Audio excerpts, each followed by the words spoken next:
election mar the last election ma 2022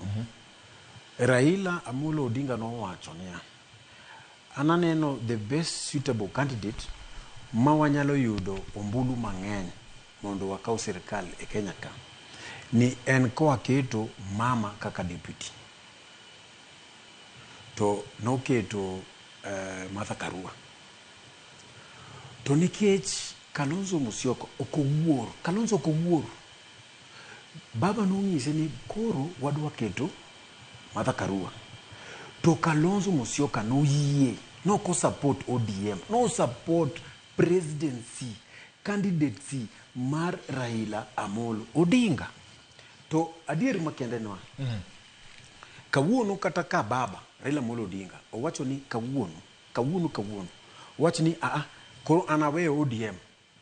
an adonjo Wiper kawuono kata jerani pro luwe Wiper Munuve koro ne matintu mheshimiwa koro baba Amolo Odinga en ODM to ODM en Raila Amolo Odinga mano the open truth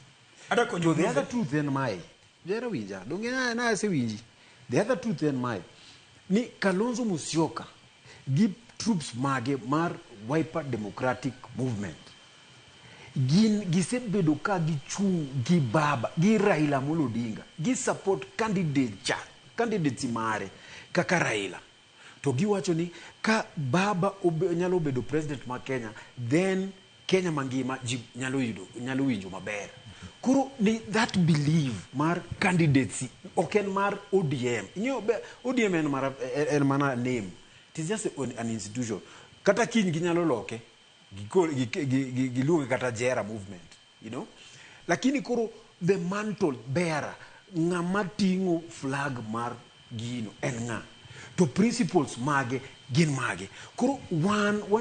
wanyalo believe gi principles mage mama wach ni ka bona ni nyalo bedo president then Kenya mangima nyalo winjo maber. All right. That is the thing. And one kaka Wakamba was he believe in baba was he believe in his leadership aming'a to wawacho niya nikech wang'ni en onge pap to Kalonzo Musyoka en pap to one was he believe poko wacho ni onge pap baba onge pap